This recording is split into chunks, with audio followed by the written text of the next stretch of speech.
Hello from ChiNature.com. This is Mark Josie, and today we'll be doing a review of one of the most finest built katana in the world today that you can buy online.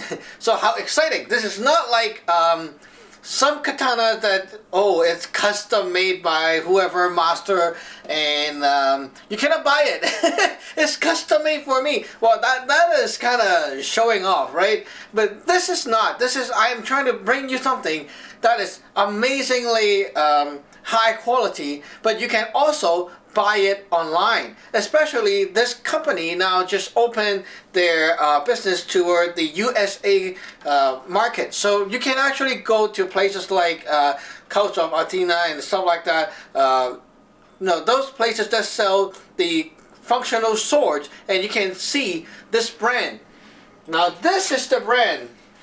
It's called Thaitsuki sword. So I'm going to show you up front, and this is the certificate of my sword. So let's take a look right here. Okay, this is the logo of the company and the website. Okay, and then right here is the signature of the quality check and so on. Wow, amazing.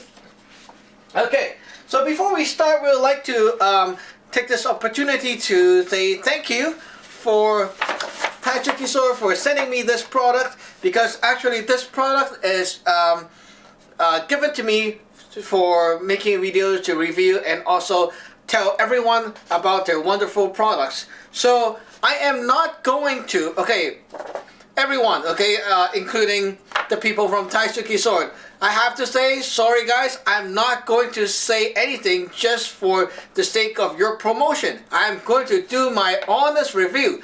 So, just like my other review, if things are not good, I'll point it out. If things is good, then they will be promoted. So, basically, I'm not going to say all the good stuff and not say the bad stuff just because someone gave me the sword to review.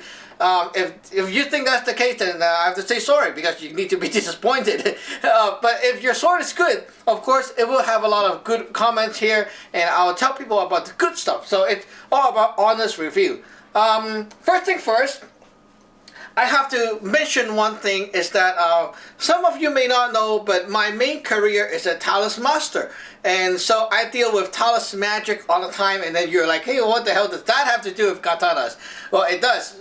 When buying things online, especially some people who send me products to review, some people like to, just get the product to top it up with some, ask a sidekick or some people who know magic, and then they want to do something on it to top it up with some blessings or energy and stuff like that, and then they try to make the person who pick up the stuff will feel better about a product, and that is not good. I always call those evil magic. It's more like your stuff is not good and you're trying to convince me using other methods to convert my brain to think that it's good, which is very lame.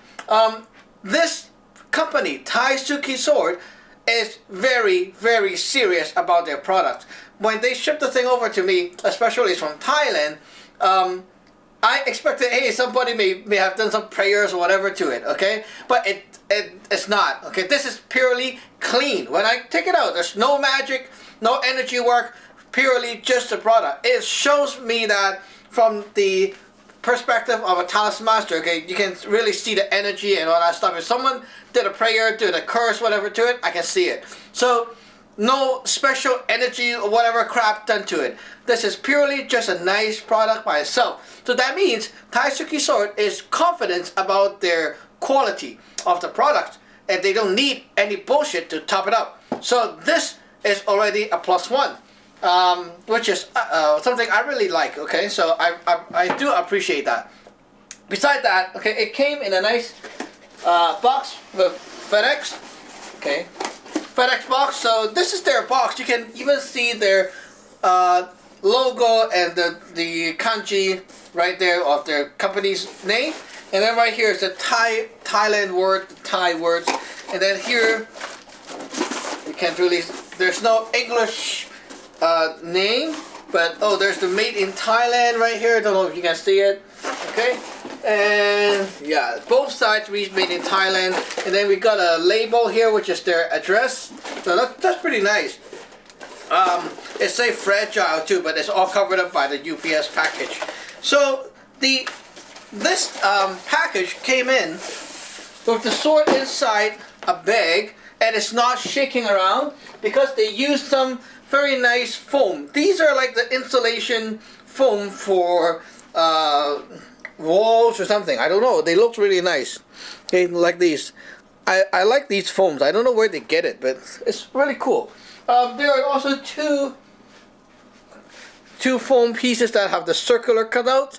So what they did was they looped the sword around like that, and it totally packed the sword inside the box. So packaging is awesome. I don't know, like even with this bag alone, you won't really get into any problems at all. But you know how UPS or FedEx handle their package, right? Sometimes they go and then play football with it. So these things is really nice. You can be guaranteed that if you're getting a sword from Thailand or from USA, but shipped from Thailand to the vendor, and then the vendor in USA sell it to you, you will be guaranteed safe with these packaging. It's really amazing. Like, I really like that packaging. When I take it out or shake it around, there's no sound, whatever. So it really protects the sword. And then right now, this sword came in a bag or a pouch or whatever you call that. I think this is silk or polyester. I'm not sure. It's really silk, but it feels very silky to me. And it's also not those cheap one-side fabric kind of craft from China. This is double layer. So basically, you can really see it's a nice folded double layered bag, and it's really amazing. Let me show you up front how this bag looks like. You can really see this is the place where they sewn the fabric together. So it's like a folded fabric bag or pouch, whatever you call that. Okay, it's very high class. Okay, there we go. Now pulling out the sword, the first thing is I removed some film wrap, but you know those film wrap for food. Okay, those things they wrap all around the handle when I get it, and I was like, how come the handle is silver in color? And I hold it feels kind of weird, and it turned out I realized that, oh, it's the film wrap. Okay, so they wrap around the handle so that it's also guaranteed that your cord and this raised skin and everything is well protected against the moisture, climate, whatever. So very nice packaging, a nice detail there. And I can easily remove the film wrap by undoing it from here, and then I go whoosh, like that, and then everything comes off. So there goes the sword, very nice. Okay, so let's take out the sword. This is their limited edition for this sword, and all the description will be shown in the description box below. I have a link to show you all the details, and you can go to the link and read about the sword. Okay, so I'm not going to go into like, oh, how many inches from here to here, how are the weight, whatever. I'm going to tell you stuff that you cannot see on the website. Okay, I just hate doing reviews, and when the reviews is just like, oh, I'm talking about all the specs, you can read that online too. It's kind of useless. Okay, you watch my review, you want to know something that you cannot read online, right? So there we go. So this is the handle. I'm going to show you up front with some close up first, and then you can take a look around the sword, and then we will talk about the details. Okay, so let's admire this amazing sword. So right here, a close up, you can really see the blackness of the cord is really black. No joke, it's like really black. And then here's the handguard with the little touch of the I don't know how many K, 24K or something, gold foil. It's very amazing. It's really gold foil. You can see the flaky gold right here.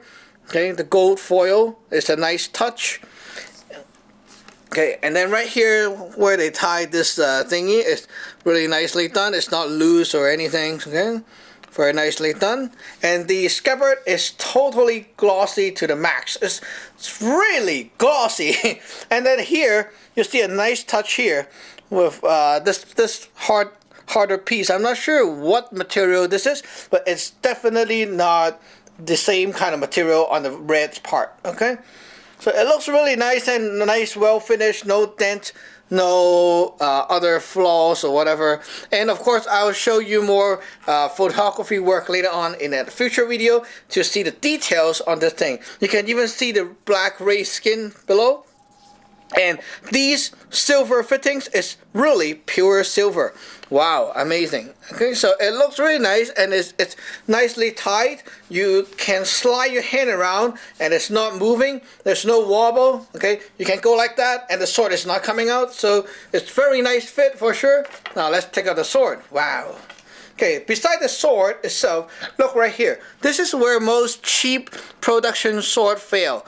And this piece right here, you know, a lot of production swords do not care about this piece, and they will just leave it bare and rare. So it's very ugly when you look at it. Right here you can see it's well finished. They put a very nice piece here to protect the sword as well, and it gives it a very nice fit. So it's well made scabbard. Now right here, taking a look at the sword, wow, you can really see the clay tempering already. Right here, this is silver, pure silver, and the other side is just like that. It looks really stunning, amazingly stunning.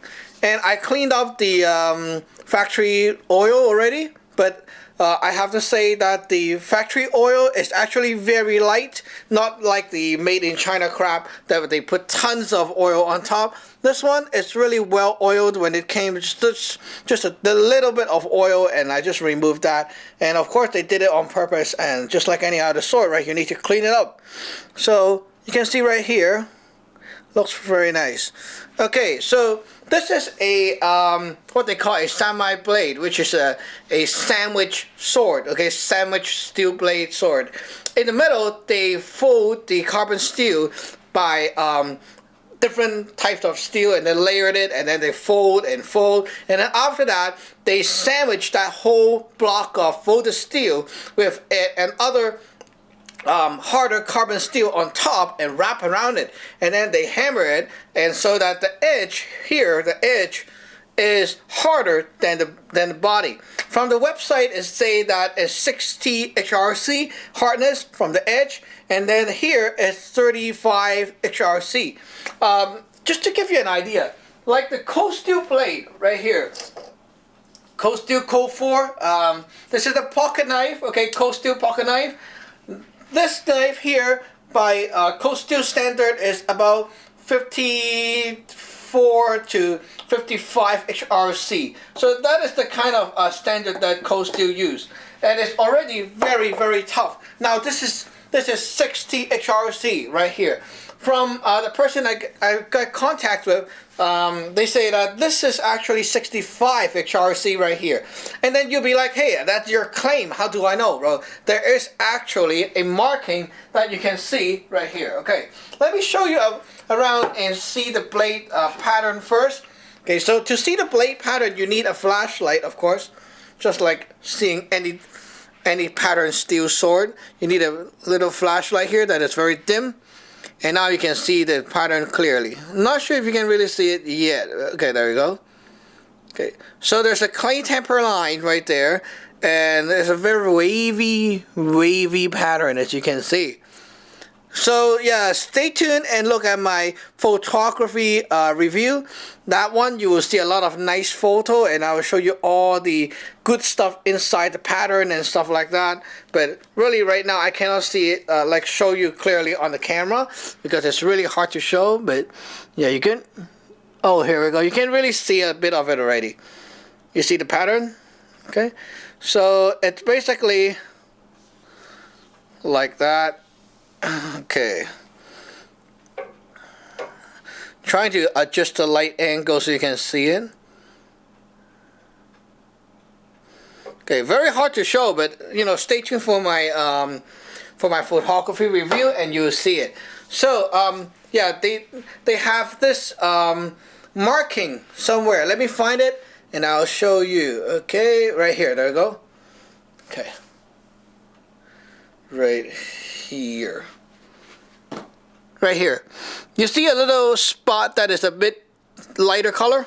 Not sure if you can see it. Okay, I'll try to capture that on the photography work. But here is where they tested it, and also somewhere close to that. Okay, it's very hard to show, but it's around here, somewhere around here, where the bow high is, and they also did a little stamp there. And then right here at the tip, they also have a spot right here that is a little bit discolored, and that is from the testing.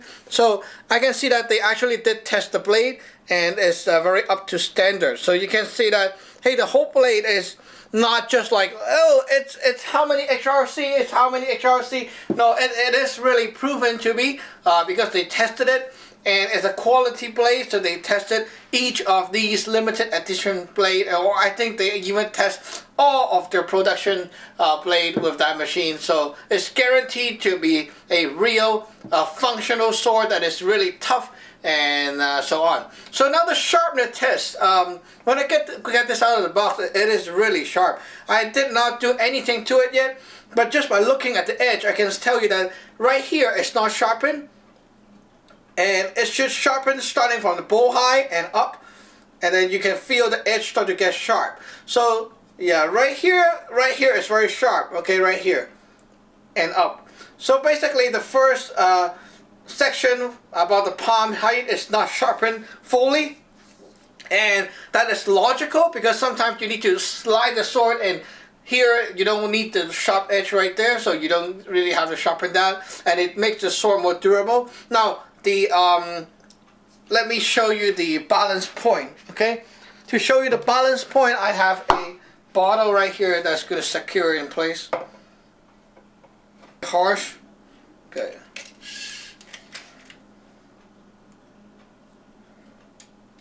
It's about 6 inch away from the hilt. 6 inch. Okay. So very nice balance point. Very easy to handle for such a blade. And this thing weighs about 2 pounds or so. When I hold it with one hand, you can say it's easily and very manageable with one hand. The handling is no problem at all, very smooth. The handle is kind of slim, so for Asians or smaller hands it's still very nice. And I can see 2 pegs right here, or maybe 3, I don't know, but I see 2 pegs through the hilt, so it's definitely a strong blade, just like all functional real katana is like. And so basically this blade right now, from my observation on day 1, after taking it out and seeing all the quality control, packaging and all that, I have to say I don't find any flaws at all so far, which is kind of amazing because, you know, like without using the blade itself, just by looking at it, I can already tell you that this is really a quality piece. So Thaitsuki sword is really doing the stuff right. And yeah, of course their sword is kind of expensive, but if you really want to get serious into a katana, I think that buying one of these is really going to last you a lifetime. You don't need a second one. So yeah, in the past some people were saying I am a Cold Steel fan, so why don't I have a Cold Steel katana? Well, I'm not a katana fan, okay, so that's why. But you know, buying a katana, it's something like, you know, why do I need a katana?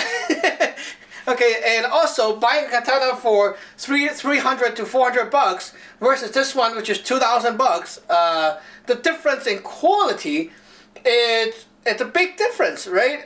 You get mono steel versus a real craftsmanship piece of art, and I think that katana is something like it deserves, you know, more than a pocket knife, right? So, so if we're gonna buy something, and it will consume the space here, so why do I need another long blade that I don't really, you know, I'm not really into it, right? But this one is really different. This one, I would say, when I hold it, it's a piece to keep, even though it's space consuming here, and you see we're running out of space. But I would say this is a good true keeper. It's something that you like to hold and play with, and also you would like to use this for actual serious cutting, and also just like with any, like with a normal gun or blades, when you get a nice equipment, nice tool, it will perfect your skills furthermore. It's like shooting with a rifle that is not accurate, and then you try to perfect your marksmanship. It's not going to work. It will just keep discouraging you. But this piece, when I hold it, everything feels very quality, and the edge is just done right. You don't need to touch up or whatever on it. And then I took my cloth with rubbing alcohol and I wipe off that oil. Then this is my first blade quality check. When I wipe it down with my fingers like that with the cloth, okay, with the cold steel knife, the cold steel sword, like the Jade Lion battle game and all that, when you wipe it down, you feel the edge is rough. It's not really nicely polished and honed and all that. Okay, you feel some scratchiness there when you wipe it down, and that is the problem. When I go like that, what the fuck? And that means okay, it's sharp, but the thing is the edge is sharp, but it's not really fine tuned. This one, when I go like that, it's smooth. You don't feel a thing from the edge. It's smooth. It's really nicely hand sharpened, hand polished, hand whatever. Everything is done by hand very carefully. You do not feel a single scratch from that edge. And that is very important for a clean cut. You don't want anything that will go. See, when you buy some cheap sword that is made in China, you know, all that crap, you try to not like slide a cloth over it like that, okay? Pushing your thumb and the two fingers toward the edge and slide it, you will feel all that. And that makes a difference. When you try to cut, it sounds very sharp with that noise, okay? But the noise there, it means that it's not going to cut smooth. And also the teeth on the edge, it's like this. Big teeth. Okay, it feels sharp because it's rough, but then it is not very sharp because it is very rough and not fine-tuned. This one is fine-tuned. It is very, very microscopic teeth that is dense and nicely aligned. It means that when you really cut stuff, it will perform well, and it should perform well, and it should do a good job in cutting smoothly. Okay.